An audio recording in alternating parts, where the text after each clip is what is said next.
कि आज 3R और सर्कुलर इकोनॉमी के ऊपर जो 12वां ये मीटिंग हो रही है, जिसके अंदर विचार मंथन शुरू हुआ। प्रधानमंत्री जी ने भी इसको कॉम्पिटिटिव फेडरलिज्म के विजन को लागू करने का एक बहुत सराहनीय कदम इसमें बताया है। सिटीज 2.0 कार्यक्रम के तहत देश के सभी 100 स्मार्ट शहरों के बीच वेस्ट मैनेजमेंट पर इंटीग्रेटेड और इनोवेटिव मैनेजमेंट इंटरवेंशन विकसित करने के लिए एक प्रतियोगिता शुरू की है, जिसकी आज मैंने घोषणा की है। इसमें न केवल इंटरनेशनल लेवल के शहरों के साथ उनको जोड़ा जाएगा, बल्कि अपने देश के भीतर भी ऐसे जो शहर हैं पहले से स्वच्छता अभियान में, जिनको हमने सुपर स्वच्छ लीग कहा है, उन शहरों को एक एक और शहर को अडॉप्ट करके एक कंपटीशन का प्रारंभ ये हमने किया है।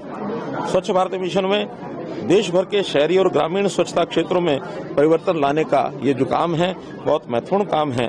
स्वच्छ भारत मिशन अर्बन के दूसरे चरण के माध्यम से हम अब वैज्ञानिक तरीके से प्रतिदिन 1,30,000 टन ये कूड़ा जो है इसका प्रसंस्करण कर रहे हैं, जिसके अंतर्गत 4,900 शहर और उसमें कुल 65 करोड़ आबादी यानी 650 मिलियन से अधिक शहरी आबादी, इनकी सेवा की जा रही है, वो इसमें कवर होते हैं।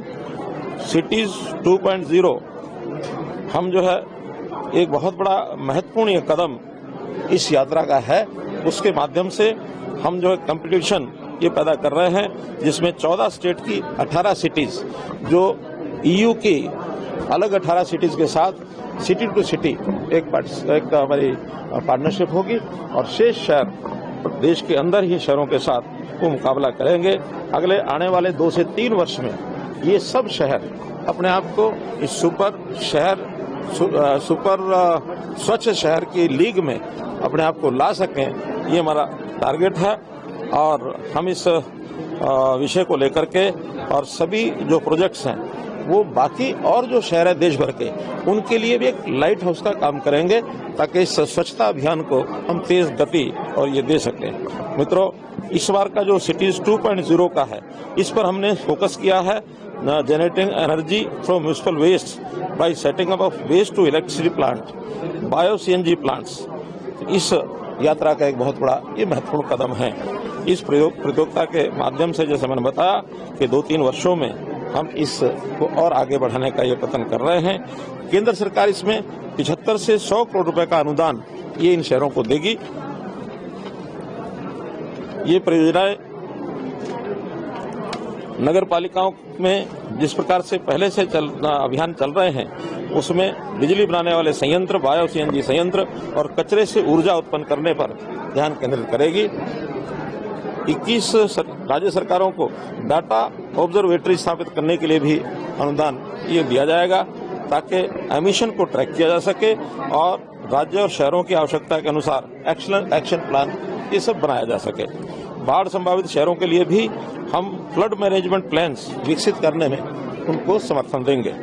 अत्यधिक गर्मी से प्रभावित शहरों के लिए उन्हें एक हीट मैनेजमेंट प्लान ये भी विकसित करने के लिए सहायता की जाएगी। हमने आज 1800 करोड़ रुपए से अधिक के समझौतों पर हस्ताक्षर किए हैं, जिसके लिए मैं सभी राज्य और शहरों को शुभकामना देता हूं।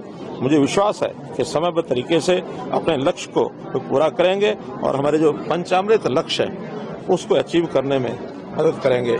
यही आज के इस पूरे अभियान की, पूरे इस सेमिनार की एक योजना आपके सामने मैंने रखी। धन्यवाद।